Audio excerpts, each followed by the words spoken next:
एक उम्मीद सुनहरे ख्वाबों की जो आपने देख रखे हैं अपने बच्चों के लिए, सुनहरे कल की सूरत में। उस सुनहरे कल के लिए हम संवारते हैं आपके बच्चों का मुस्तकबिल। यूनिक ग्रुप ऑफ इंस्टीट्यूशन गुज़िश्ता 33 वर्षों से दिखा रहा है रास्तों को मंजिल, उम्मीद को रोशनी, इल्म से अमल की रवायत, बच्चों के रोशन मुस्तकबिल का जामिन।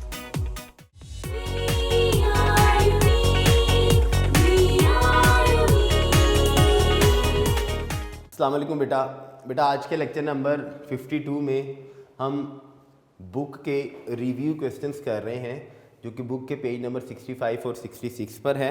और अगर हम अपने यूनिक नोट्स देखें तो उनमें पेज नंबर 76 से ऑनवर्ड ये चलते जा रहे हैं पेज नंबर 77 पर, 78, 79 और ये ख़त्म हो रही है बेटा पेज नंबर 80 पर जाके। ठीक है जी, देखेंगे हमारे कितने रिव्यू क्वेश्चंस हम कर सकते हैं, उतने ही हम कर लेंगे एक लेक्चर के अंदर, जितने आप इजीली डाइजेस्ट कर लें। ठीक है, क्वेश्चन सारे वही हैं जो हम पहले से कर चुके हुए हैं, लेकिन थोड़ी सी स्टेटमेंट चेंज हो जाती तो बच्चे को थोड़ी सी डिफ़िकल्टी हो जाती कि इसको सॉल्व कैसे करना है। तो उसके लिए हम उसको देख लेते हैं, स्टेटमेंट भी पढ़ लेते हैं, साथ छोटी छोटी अगर कोई चीज़ बताने वाली होगी तो मैं बताता जाऊँगा आपको साथ साथ। तो जी रिव्यू क्वेश्चंस यूनिक नोट्स में से हम कर रहे हैं। इससे पहले वाले लेक्चर के अंदर हमने कंपाउंड माइक्रोस्कोप पढ़ा था। उस डायग्राम को आपने घर में बेटा प्रैक्टिस करना है बार बार ताकि आप उसको इजीली बना सकें। लीजिए पहला क्वेश्चन में उसने लिखा हुआ है, what do you understand by reflection of light, draw a ray diagram to illustrate reflection at a plane surface. पहला वाला ही टॉपिक हमने पढ़ा था रिफ्लेक्शन ऑफ लाइट का। तो इस क्वेश्चन का answer same as it is वही लॉन्ग क्वेश्चन है, यानी 12.1 जो क्वेश्चन गिवन है रिव्यू क्वेश्चन, उसका आंसर में आपने वही रिफ्लेक्शन ऑफ लाइट के बारे में बता देना है कि लाइट की रिफ्लेक्शन प्लेन सरफेसेस से कैसे होती है। ठीक है जी, जो कि अगर हम नोट्स में देखें तो हमारा नोट्स का क्वेश्चन नंबर 2 नोट्स के पेज नंबर 49 पर है जी। 12.2 देखते हैं, describe the following terms used in reflection. Normal, angle of incidence और एंगल ऑफ रिफ्लेक्शन क्या हैं, इनकी डेफिनेशन लिखनी है आपने, हम पढ़ चुके हैं। मैं आपको फिर से दोबारा से एक शॉर्ट सा बता देता हूँ। 12.1 में ये प्लेन सरफेस थी कोई भी, ठीक है, उस प्लेन सरफेस के ऊपर हम अगर ये एक इमेजिनरी लाइन ड्रॉ करें जो कि परपेंडिकुलर होती है प्लेन सरफेस के, उस हम इमेजिनरी लाइन को क्या नाम देते हैं, that is called as normal. Light की रे ये जो आ रही होती है किसी भी मीडियम से, इसमें से रिफ्लेक्ट होने के बाद इसी मीडियम में वापस चले जाती है। इस आने वाली रे को which is travelling in certain medium, इस रे को हम नाम देते हैं that is called as incident ray. Incident ray और दूसरी वाली रे कहलाती है दैट इज कॉल्ड एज, ये कहलाती है जी रिफ्लेक्टेड रे, और ये कहलाती है this is called as incident ray. Incident ray normal के साथ जो एंगल बनाती है उसे हम एंगल ऑफ इंसिडेंस कहते हैं, जो उसने पूछा है। ठीक है, the angle between incident ray and normal is called as angle of incidence, and the angle between normal and reflected ray is called as angle of reflection, जिसको हम किसके साथ रिप्रेजेंट करते हैं, आर के साथ रिप्रेजेंट करते हैं जी। क्लियर हो गया जी। 12.3 में उसने लिखा हुआ, state laws of reflection, describe how they can be verified graphically. Graphically कैसे हम उनको वेरीफाई करेंगे, ये मैंने ग्राफिकली में ही ग्राफ बनाया हुआ है जिसमें हमने उसको वेरीफाई करवाना है। ये जी 12.2 था जी। 12.3 में वो कहता है कि लॉज ऑफ रिफ्लेक्शन क्या है। लॉज ऑफ रिफ्लेक्शन हम यही ग्राफ इसके लिए यूज़ कर लेते हैं। इंसिडेंट रे, पहला लॉ ये बताता है, incident ray, reflected ray and normal कहाँ पर, ये एक पॉइंट होता है जिसको मैं ओ का नाम दिया। ये पॉइंट क्या कहलाता है, दैट इज कॉल्ड एज, ये कहलाता है जी point of incidence. Incident ray, reflected ray and normal कहाँ पर? At point of incidence they all lie in same plane, एक प्लेन में एग्जिस्ट करते हैं। ये पहली स्टेटमेंट थी लॉ की। दूसरी स्टेटमेंट लॉ की क्या थी? Angle of incidence I equal होगा किसके? हमेशा एंगल ऑफ रिफ्लेक्शन आर की। ग्राफिकली में क्या, आप इन रेस का नाम रख दें ए ओ, नॉर्मल का नाम एन रख दें, इसका नाम जोन सा भी आप रख लें, जो ओ बी रख लें। ये ग्राफ बना के आपने ग्राफिकली थोड़ी सी छोटी सी एक्सप्लेनेशन लिख दीजिए उसके साथ, जो हमने रिफ्लेक्शन ऑफ लाइट के लॉन्ग क्वेश्चन में की थी, सेम वही है जी। 12.4 में कहता है define refraction of light, describe the passage of light through parallel sided transparent material. कि रिफ्रैक्शन ऑफ लाइट क्या है? पैरेलल साइड किसके, हम डायग्राम बना के देख लेते हैं जी, शॉर्ट सा देख लेते हैं कि रिफ्रैक्शन ऑफ लाइट में चीज़ें कैसे होती हैं, लाइट की रिफ्रैक्शन कैसे होनी है जी।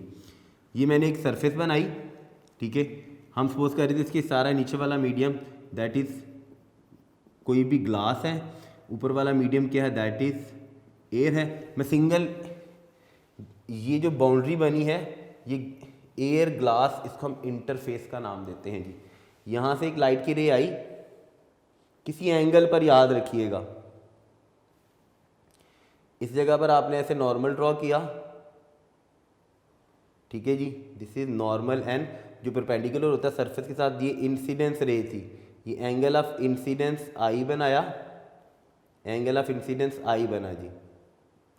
जब यही रे मेरा बच्चा दूसरे मीडियम में एंटर होगी तो अपना डायरेक्शन ऑफ ट्रैवल क्या कर लेगी? चेंज कर लेगी जी। ग्लास की सरफेस लो जितनी सारी बना लेते हैं ताकि हम नीचे से भी देखें उसे किस तरफ मूव करना है। ये बेंड करेगी जी टूवर्ड्स द नॉर्मल, रास्ता बदल लिया, ये बन गई रिफ्लेक्टेड रे, रिफ्रैक्टेड रे बन गई। यहाँ पे एंगल ऑफ रिफ्रैक्शन आर बनेगा। यहाँ पे दोबारा अगर हम नॉर्मल ड्रॉ करें, ये वही डायग्राम है जो हमने लॉन्ग क्वेश्चन में की थी, अब ये बेंड करेगी वे फ्रॉम द नॉर्मल, इतना ज़्यादा वे नहीं मूव करेगी, ये जो होती है ऑलमोस्ट इसकी बिल्कुल तकरीबन पैरेलल होती है ऐसे जी। इंसिडेंट रे, रिफ्रैक्टेड रे, और इसका नाम था this is called as emergent ray. Long question था जी हमारा 12.4, जो क्वेश्चन नंबर 8 हमने सॉल्व किया था जी। 12.4 के बाद हम 12.5 देखते हैं, उसकी स्टेटमेंट में वो क्या कहता है। सारे वही क्वेश्चन है जो आप कर चुके हैं पहले। Define the following term used in refraction, angle of incidence, angle of refraction. वही बात इसी डायग्राम से हम देख लेते हैं। एंगल ऑफ इंसिडेंस क्या है? इंसिडेंट रे और रिफ्रैक्टेड रे के दरमियान जो एंगल बनता है that is called as angle of incidence. और एंगल ऑफ रिफ्रैक्शन क्या है? रिफ्रैक्टेड रे और नॉर्मल के दरमियान जो एंगल बनता है that is called as angle of refraction. 12.6 में जी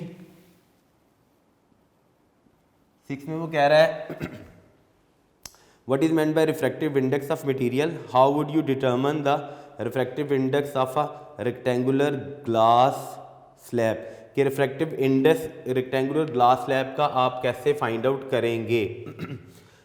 तो पहली बात है रिफ्रैक्टिव इंडेक्स ग्लास स्लैब का फाइंड आउट करने के लिए हमें जो चीज़ पता होनी, पहली तो बात है कि 12.6 में हमने रिफ्रैक्टिव इंडेक्स क्या है, बड़ा इंपॉर्टेंट शॉर्ट क्वेश्चन है, पेपर में अक्सर आ जाया करता है।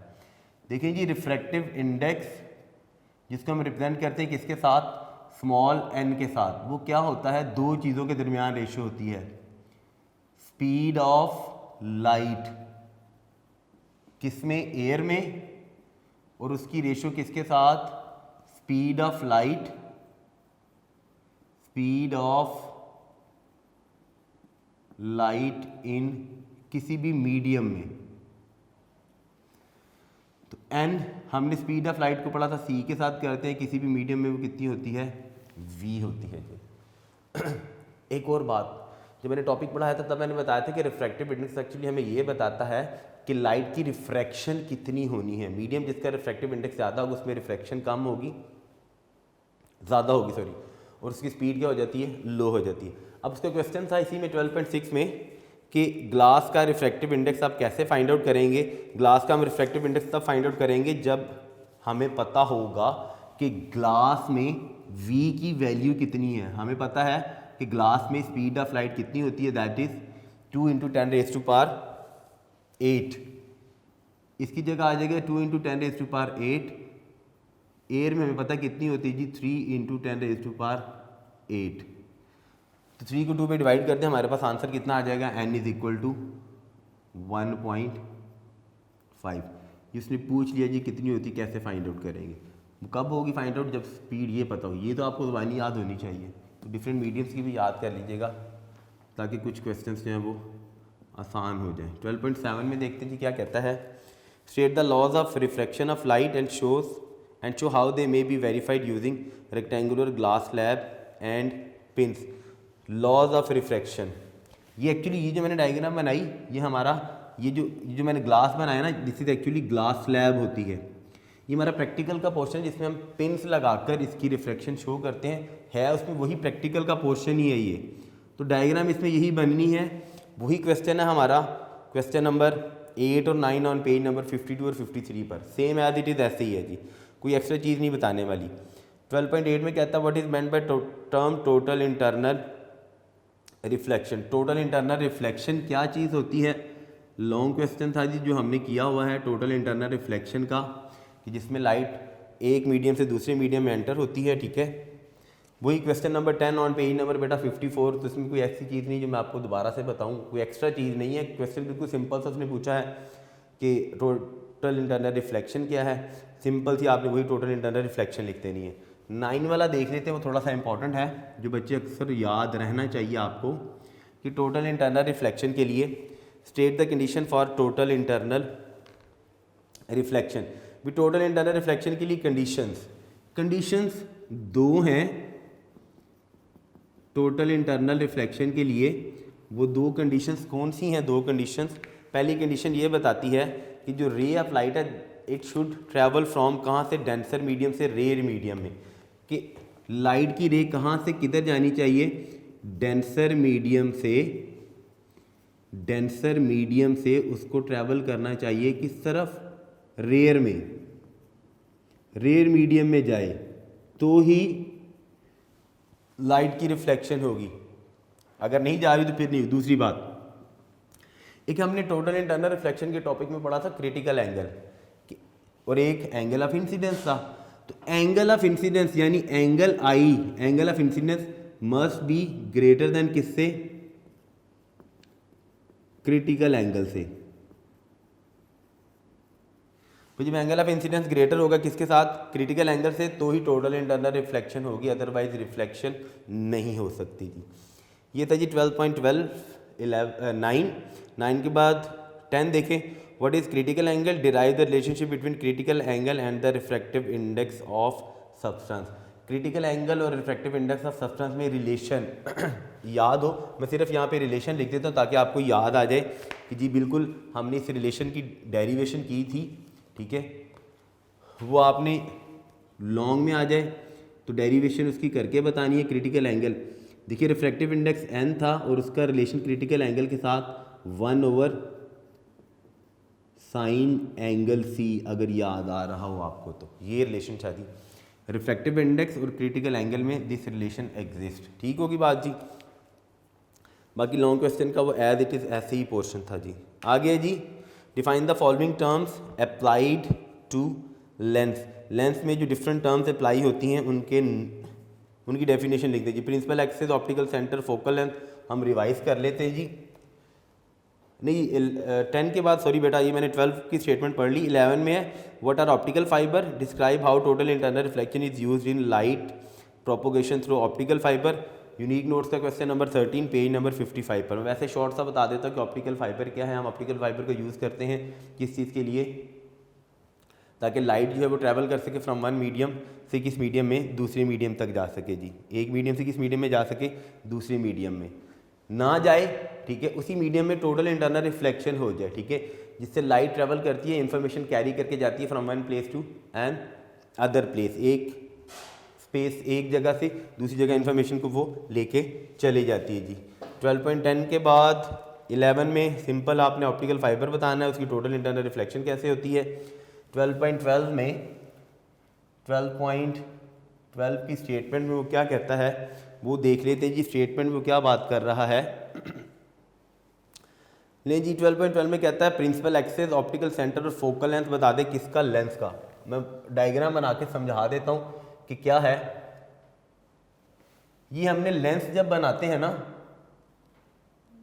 कोई भी लेंस है, चाहे वो कॉनकेव लेंस है चाहे वो कन्वेक्स लेंस है, दो ही तरह के तो लेंस होते हैं, तीसरी तरह का तो लेंस होता ही नहीं है जी, दो तरह के। ये मैंने कॉन्वेक्स लेंस बनाया, इसका मैंने ये अपर्चर बनाया। लेंस का एक सेंटर होता है जिसका हम क्या नाम देते हैं, that is called as optical centre, उसको ओ से रिप्रेजेंट करते हैं, ठीक है जी। इस ऑप्टिकल सेंटर को, और यहाँ पे एक पॉइंट होता है, क्या चीज़, 2F, यानी इस कर्वेचर का जो सेंटर होता है उसको जो लाइन ज्वाइन करती है, उस लाइन को क्या हम नाम देते हैं, that is called as principal axis. इस 2F और O के दरमियान में एग्जैक्ट इधर पॉइंट होता है F, ये क्या कहलाता है, that is called as focal point या प्रिंसिपल फोकस। इसके और इसके दरमियान ये जो टोटल डिस्टेंस होता है बेटा, इसको हम रिप्रेजेंट करते हैं स्मॉल f के साथ ऑन प्रिंसिपल एक्सिस। ये क्या कहलाता है, that is called as focal length जी।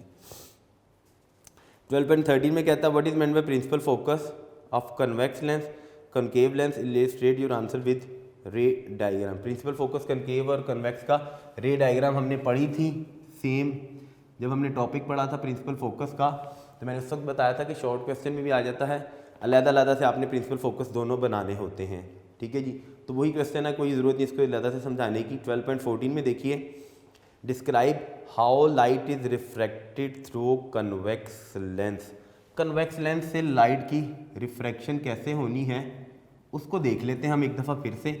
हमने ये प्रिंसिपल एक्सिस बनाया, ठीक है जी। इस प्रिंसिपल एक्सिस के ऊपर मैंने ये कुछ ने कहा है कन्वेक्स लेंस से कैसे होनी है लाइट रिफ्रैक्ट कैसे होनी है, मैं ये कन्वेक्स लेंस बनाया।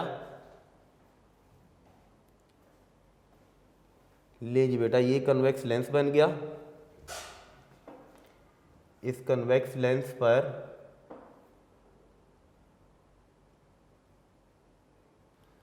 ये लेंस का बना है जी अपर्चर। 2 नंबर का पेपर में शॉर्ट क्वेश्चन में भी आ जाता होता है, लॉन्ग में भी आ जाता है, आपने सारी बातें बतानी है। 3 रे डायग्राम के साथ हमने बनाना होता है। यहाँ पर हमारा पॉइंट आया F, इधर हमारा पॉइंट 2F, सिमिलरली इधर भी एग्जिस्ट करेगा F और इधर एग्जिस्ट करेगा 2F। अब आपने करना क्या है, आपकी मर्जी है, आप ऑब्जेक्ट जहाँ मर्जी प्लेस करके आपने सिंपल क्या बनानी है, रे डायग्राम बनानी है, जिधर मर्जी ऑब्जेक्ट प्लेस कर लें। हमने 5 केसेस पढ़े थे कॉन्वेक्स लेंस से रेलेवेंट, तो आपको याद होने चाहिए। उन 5 केसेस में से कोई सा भी, यहाँ आपने सिंपल क्या शो करके बताना है कि लाइट की 3 रेस के साथ, रे डायग्राम के साथ इमेज फॉर्मेशन कैसे होती है। ले जी, मैंने ऑब्जेक्ट को, चले हम यहाँ पर ही प्लेस कर लेते हैं। यहाँ पर मेरा ऑब्जेक्ट था जी F 2F पर, इमेज भी 2F पर बनेगा। First ray parallel to principal axis, after refraction from lens कहाँ से पास करेगी, F से। ये थी रे 1 R1, ये ऐसे जा रही। दूसरी रे पास करेगी ऑप्टिकल सेंटर से, फर्स्ट वाली रे को मीट करेगी। उसकी ना रिफ्लेक्शन होती है ना रिफ्लेक्शन, जब वो मिरर से या लेंस में से पास सीधी गुजर जाती हैं। इसमें से पास की, फर्स्ट वाली रे को मीट किया, जहाँ पे फर्स्ट वाली रे को मीट करेगी वहाँ पे ये इमेज फॉर्मेशन हो जाएगी जी। मैं यहाँ तक मैंने बना दी सिर्फ जी। दूसरी वाली रे कहाँ से, इस F से पास करेगी, ये थी रे 2। देन बेटा थर्ड रे यहाँ से गई ऐसे, और इसने क्या हो जाना उसके बाद पैरेलल हो जाना, दिस इज द रे 3 R3 जी। ये जी बन गई बेटा जी ray diagram by using a convex lens. ये था 12.14। 12.14 के बाद 15 में कहता है जी, with the help of ray diagram how can you show the use of thin converging lens as a magnifying glass. बड़ा इंपॉर्टेंट सवाल है, बड़ा इंपॉर्टेंट शॉर्ट क्वेश्चन है जी। मैं अगर पेपर बनाऊँ तो मैं ये शॉर्ट क्वेश्चन लाजमी दूँ, इसलिए कि बच्चे के पास इतनी इन्फॉर्मेशन तो होनी चाहिए, उसे पता होना चाहिए कि जो लेंस है, ठीक है, वो कैसे, ऑब्जेक्ट कहाँ पर होना चाहिए। उसके पास अगर कन्वेक्स लेंस है तो उसको मैग्नीफाइंग ग्लास के तौर पर कैसे यूज़ कर सकता है, उसको इतना नॉलेज तो होना चाहिए। उतना नॉलेज कब होगा, जब उसे पता होगा कि मैंने ऑब्जेक्ट को कहाँ पर प्लेस्ड करना है। तो जी बेटा 12.15 में देखिएगा, 15 में कहता है with the help of ray diagram बनानी है जी। काम आसान सा है। रे डायग्राम बनाने के लिए आसान काम वही कि कब कन्वेक्स लेंस किसके तौर पर एक्ट करता है, मैग्नीफाइंग ग्लास के तौर पर कब एक्ट करता है जी। देखिए जी, कन्वेक्स लेंस मैग्नीफाइंग ग्लास के तौर पर तब एक्ट करता है जब ऑब्जेक्ट कहां पर हो, एफ एंड बिटवीन लेंस, इसके और इसके दरम्यान। स्टेटमेंट तो लिख दी, डायग्राम भी हम बना लेते हैं जी। प्रिंसिपल एक्सिस यहां पर बनाया जी मैंने लेंस, कन्वेक्स लेंस थिनर सा बना लेते जी। लीजिए इस कन्वेक्स लेंस के सामने यहां पर है इसका पॉइंट एफ। एफ को क्या नाम देते हैं मैं बड़ी दफ़ा बता चुका हूं, मिक्स नहीं कर देना। दो नाम है इसके, एक हम इसे कहते हैं that is principal focus F, दूसरा नाम इसका अक्सर मैंने यूज किया है फोकल पॉइंट। फोकल लेंथ नहीं मैंने लिखा, मैंने फोकल पॉइंट ही लिखा है। लीजिए दूसरा एफ यहां पर है, दोनों तरफ एफ होता है ना, क्योंकि कर्वेचर तो ऐसे ही बनता है जी। ऑब्जेक्ट कहां पर प्लेस है हमारा, यहां पर, यही मैंने लिखा था, एफ एंड लेंस के दरमियान। This is called as the aperture of lens.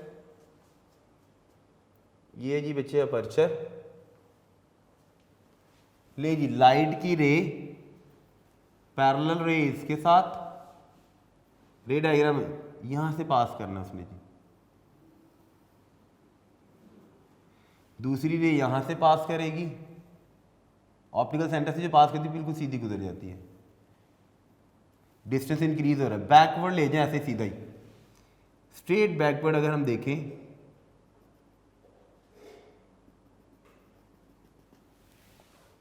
बिल्कुल जिस स्केल के साथ बनाएंगे तो सीधा बनेगा। यहां पर जी दिस इज, ये क्या बना है, इस ऑब्जेक्ट का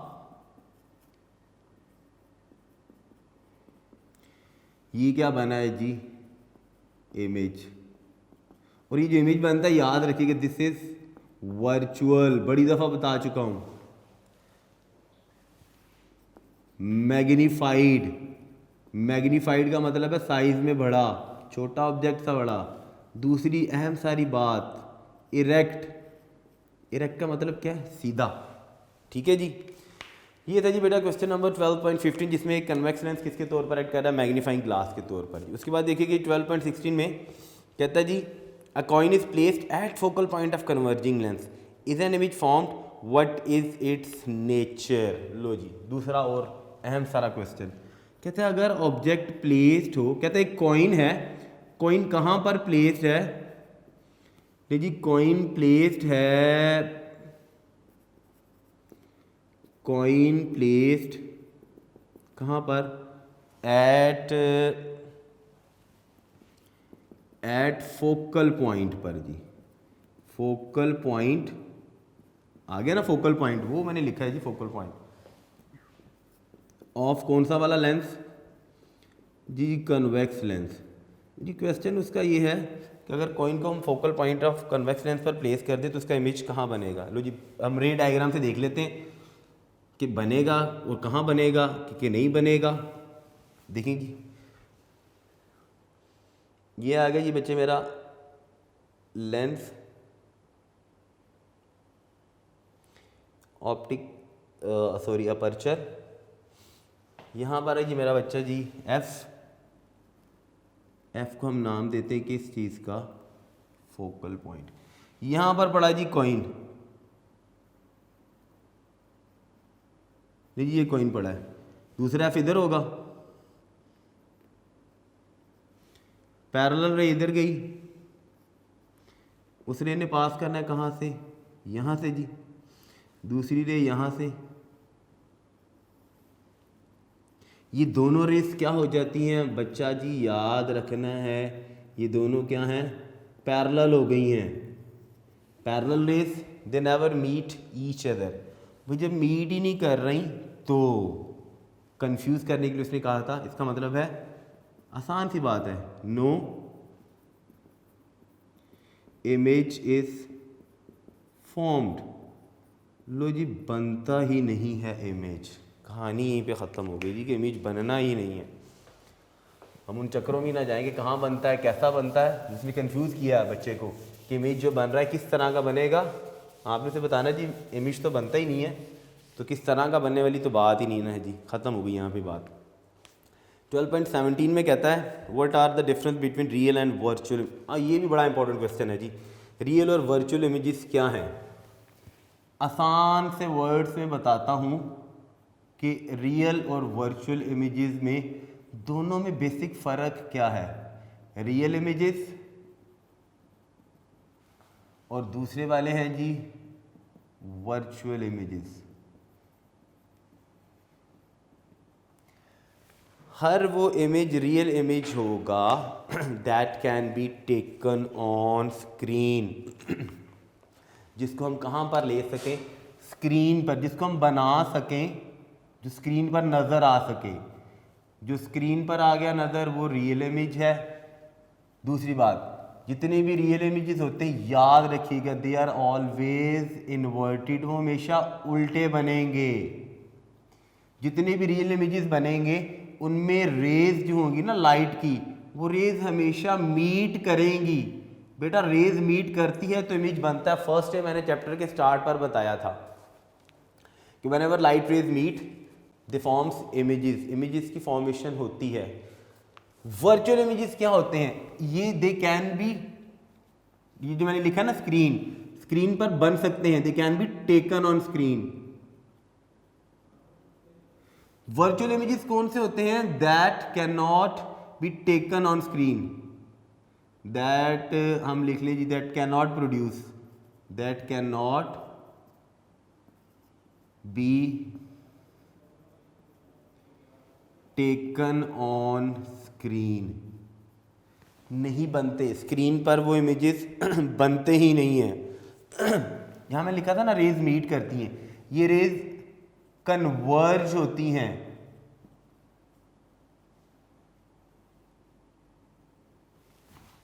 किसी एक जगह पर जाके।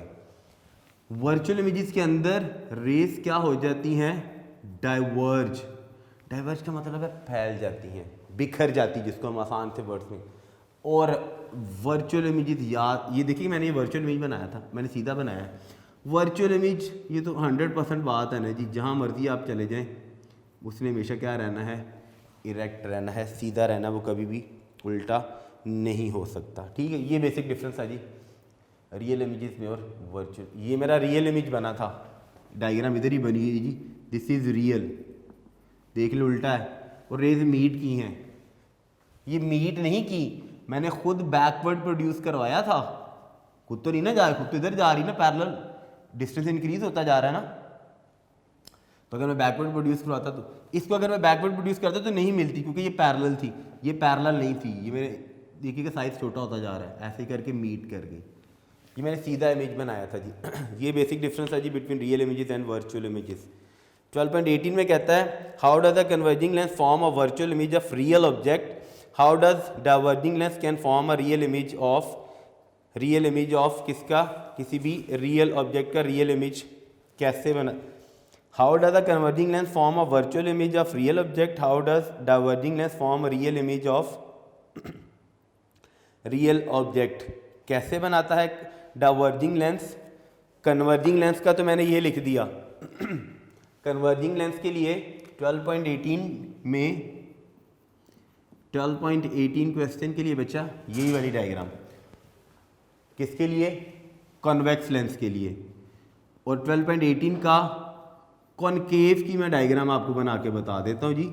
कॉनकेव लेंस है, तो कॉनकेव लेंस कैसे बनाएगा इमेज। कॉनकेव लेंस के लिए हम रे डायग्राम देख लेते हैं जी। ले जी, आसान सी है, थोड़ी सी टेक्निकल है, समझने वाली है, समझिएगा साथ साथ। यहाँ पर बनाया जी मैंने एक कॉनकेव लेंस।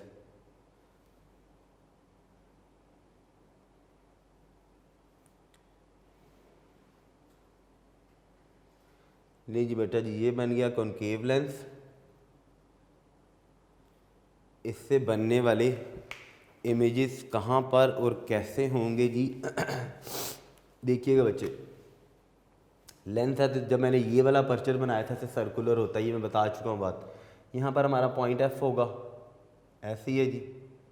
सिमिलरली इस जगह पर पॉइंट एक 2F होगा, ऐसे ही है जी। उतना ही यहाँ पर पॉइंट एफ होगा, उतना ही यहाँ पर पॉइंट 2F होगा। अब मैं एक अहम सारी बात यहाँ पर बताता जाऊँ कि जो कॉनकेव लेंस होता है, आपने एक बात याद रखनी है कि कॉनकेव लेंस से बनते ही इमेजेस क्या हैं, ये तो इसकी तारीख में है जी कि इसने वर्चुअल इमेजेस ही बनाने हैं, एक बात। दूसरी बात, इसने जो इमेज बनाना है वो हमेशा क्या होगा, छोटा। तीसरी बात, इसने जो इमेज बनाना है वो बनेगा कहाँ पर, लेंस था ना, अपर्चर, ये लेंस है जी। उसने इमेज बनाना कहाँ पर है, बिटवीन एफ एंड लेंस। चौथी अहम सारी बात कि कॉनकेव लेंस ने हमेशा, अहम सारी बात क्या कि कॉनकेव लेंस ने हमेशा इमेजेस कौन से बनाने हैं भाई, वो इमेज रहेगा ही इरेक्ट। कैसे बनेगा, अब हम उस इमेज को भी देख लेते हैं। और एक बात ऐड करता जाऊं साथ, लेंस ये लेंस है कॉनकेव लेंस, मेरा हाथ, दिस इज कॉनकेव लेंस, ठीक है जी। मैं इसके सामने जिधर मर्जी हूँ, चाहे मैं इस जगह पर हूँ 2F से बाहर, 2F पर अंदर, इधर जिधर मर्जी हूँ, मैं जहाँ मर्जी खड़ा हूँ लेंस के सामने, मेरा इमेज इसके और इसके दरमियान बनेगा ही। यहाँ पर जहाँ मर्जी हम खड़े हैं, इमेज ने बनना ही सिर्फ उसी एक जगह पर है। कैसे, हम रे डायग्राम से ज़रा देख लेते हैं जी। मैं वैसे ही, लेट्स सपोज मैं ऑब्जेक्ट को प्लेस कर रहा हूँ जी, यहाँ पर मेरा ऑब्जेक्ट प्लेस है जी इस जगह पर, कोई सी भी एक जगह मैंने प्रिंसिपल एक्सिस पर ली। वही काम पैरेलल लाइट की रे प्रिंसिपल एक्सिस के साथ, याद करें मैंने बताया था कि इस रे ने डाइवर्ज हो जाना है। कितने एंगल पर डाइवर्ज होना है, मैं यहाँ से ऐसे डॉटेड यहाँ पर प्रोड्यूस किया, डॉटेड, फिर मैं इसको सीधा ऐसे ले गया। ये मैं आसान साल बच्चों को बताता होता हूँ कि ये लाइन बिल्कुल सीधी समझ लें, ऐसे आ रही है डॉटेड, कि एफ में से आ रही है, आ तो नहीं रही। दूसरी रे कहाँ से मैंने गुजारनी है, दूसरी रे मैंने यहाँ से स्टार्ट करनी है, ध्यान से समझना, उसको मैंने इस एफ में से गुजारना है। लेकिन जब मैं ऐसे लेके जा रहा हूँ, रे जा रही है, रास्ते में तो लेंस आ गया, तो उसने क्या करना है, जो रे इसमें से ऐसे गुजरेगी, इसको यहाँ से लेकर यहाँ तक का एंगल दें। लेंस ना हो तो इसमें वो क्या होगी, इसके पैरेलल हो जाएगी, प्रिंसिपल एक्सिस के क्या हो गई, सॉरी पैरेलल ही होगी, इसकी ऐसे ही गुजर जाएगी जी। ये हमने मिरर वाला, मैंने इसको यहाँ से एंगल देके इसमें से पास करवाना है। जब मैं इसमें से पास करवाना है तो पैरेलल वो इस तरफ होगी जी, ये बच्चा इस तरफ पैरेलल हो जाएगी। इसी को मैंने बैकवर्ड ऐसे प्रोड्यूस किया, डॉटेड। ये देखिएगा, पहली रे को यहाँ मीट के यहाँ पर ये बन रहा है जी वर्चुअल इमेज, ये बना है जी दिस इज इमेज। ये हम पहले भी डिस्कस कर चुके हुए हैं। ये हमारा था जी दिस इज आर ऑब्जेक्ट। तीसरी अगर आप रे बनाना चाहें तो बिल्कुल बना लें। वो कहाँ से पास करवाएंगे आप, यहाँ से, उसने ऑप्टिकल सेंटर से पास करना है, वो सीधी की सीधी गुजर जाएगी ऐसे जी। This one is the third ray. ठीक होगी बात जी। ये होगा जी बेटा क्वेश्चन नंबर 12.18। 18 के बाद नेक्स्ट देखते हैं जी, और कौन से हैं जी जो समझाने वाले, मैं फिर बता रहा हूँ, मैं साथ साथ समझाता जाऊँगा। जो हमने एज इट इज़ नोट्स में से क्वेश्चन कर लिए हैं वो वैसे ही हैं जी। 12.16 18 तक हमने कर लिए हैं जी। 18 के बाद 19 में क्या था, define power of lens and its unit. भाई पावर ऑफ लेंस और उसके यूनिट की डेफिनेशन लिख दें। Definition define power of lens and, मैं सिंपल बता देता हूँ, वर्ड्स बोल देता हूँ, फार्मूला लिख देता हूँ। पावर ऑफ लेंस क्या होती है, पावर ऑफ लेंस इक्वल होती है किस चीज़ के, रेसिप्रोकल ऑफ फोकल लेंथ। क्या चीज़, फोकल लेंथ का रेसिप्रोकल। लेकिन यहाँ पर एक कंडीशन आती है कि फोकल लेंथ किस में होनी चाहिए, इन मीटर्स के अंदर। फार्मूला हमारे पास ये बनता है P is equal to 1/f। ठीक है जी। इस पावर ऑफ लेंस के अगर हम यूनिट की बात करें तो यूनिट उसका होता है dioptre. Power of lens is said to be 1 dioptre. Dioptre को कैपिटल D से लिखते हैं। When its focal length is 1 per metre, यानी वो लेंस जिसकी फोकल लेंथ 1 मीटर होगी उसकी पावर ऑफ लेंस किसकी इक्वल होगी, आसान से वर्ड्स 1 डायोप्टर की इक्वल होगी जी। 12.20 देखते हैं जिसमें कहता है जी 20 में जी, describe the passage of light through a glass prism and measure the angle of deviation. Passage of light through glass prism में से, फिर बता रहा हूँ, ये वो ग्लास प्रिज्म वाला टॉपिक है जिसमें हमारा, मैंने कहा था प्रैक्टिकल पूछे, अगर आपको याद है तो मैंने ऐसे एक प्रिज्म के साथ, ये मैं बनाऊंगा नहीं कंप्लीट, मैं सिर्फ बता रहा हूँ आपको। ये प्रिज्म हमने बनाया था, इस प्रिज्म के साथ हमने एंगल ऑफ, ये लाइट की रे ऐसे गई थी, उसके बाद पैरेलल हो गई थी यहाँ से ऐसे।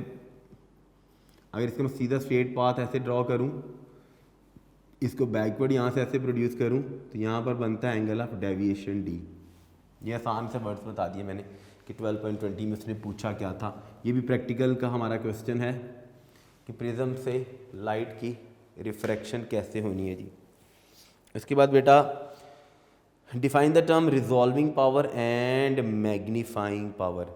मैग्नीफाइंग पावर क्या होती है और रिजॉल्विंग पावर क्या होती है जी।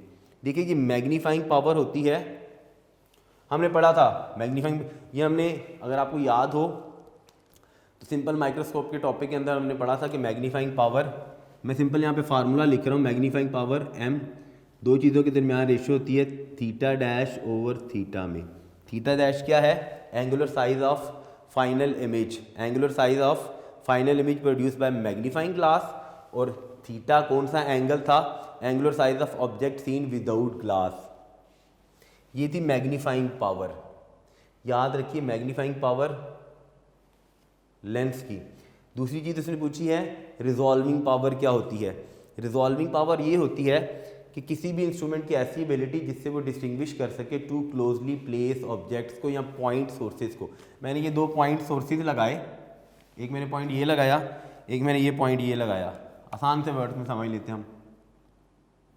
इन दोनों पॉइंट सोर्सेज को डिस्टिंग्विश करने के लिए जो हम इंस्ट्रूमेंट यूज़ करेंगे, उस इंस्ट्रूमेंट की वो एबिलिटी जिससे इन दोनों पॉइंट सोर्सेज को वो अलग-अलग करके आपको बता सके, that is called as a resolving power. आगे जी 12.22 में कहता है draw the ray diagram of the following. Simple microscope, simple, मैं लीजिए इधर बनी हो, ये this is the diagram of simple microscope, लीजिए बनी हुई हमने बनाई हुई है। दूसरी वाली डायग्राम कौन सी, कंपाउंड माइक्रोस्कोप की। कंपाउंड माइक्रोस्कोप की डायग्राम के अंदर हमने जो अपना लेक्चर नंबर 51 किया तो उसमें मैंने कंपाउंड माइक्रोस्कोप की डायग्राम बना के बताई थी। कंपाउंड माइक्रोस्कोप की डायग्राम कैसे में, सिर्फ उसने पूछा रे डायग्राम बना दे। और एक और उसने पूछा हुआ है रिफ्रैक्टिंग टेलीस्कोप की, वो टॉपिक हम रिफ्रैक्टिंग टेलीस्कोप का इंशाल्लाह करेंगे कि देखेंगे कि रिफ्रैक्टिंग टेलीस्कोप में डायग्राम कैसे बनती है।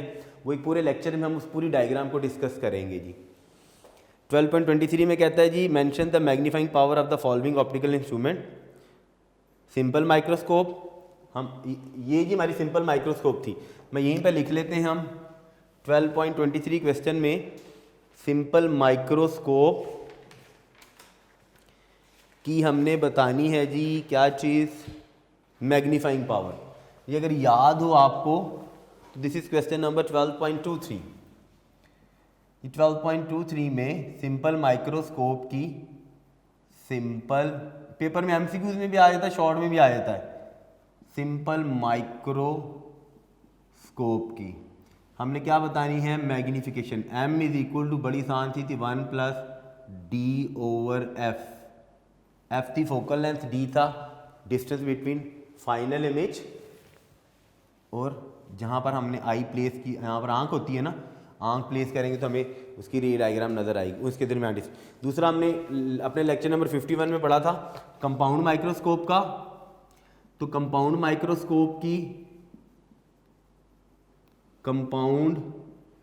माइक्रोस्कोप ये आपने याद कर लेने बेटा, क्योंकि जब आप हायर क्लासेस में जाएंगे तो वहाँ पर भी फार्मूलाज यूज़ होंगे। तो टीचर जब आपसे पूछे तो आपको फार्मूला आना चाहिए। कंपाउंड माइक्रोस्कोप की मैग्नीफाइंग पावर का formula m is equal to L/FO into 1 plus D/FE। याद करें, L थी हमारा क्या, distance between two lenses. Compound microscope में 2 लेंस यूज होते हैं। FO क्या थी, focal length of objective lens. FE क्या थी, focal length of eyepiece. D क्या था, द डिस्टेंस बिटवीन जो हमारा फाइनल इमेज बनता है एंड आई। और एक और से पूछा हुआ किस चीज़ का, रिफ्रैक्टिंग टेलीस्कोप का। वो रिफ्रैक्टिंग टेलीस्कोप की जब हम अपने नेक्स्ट लेक्चर के अंदर रिफ्रैक्टिंग टेलीस्कोप को डिस्कस करेंगे तो वहाँ पर हम उसका फार्मूला देख लेंगे कि क्या है।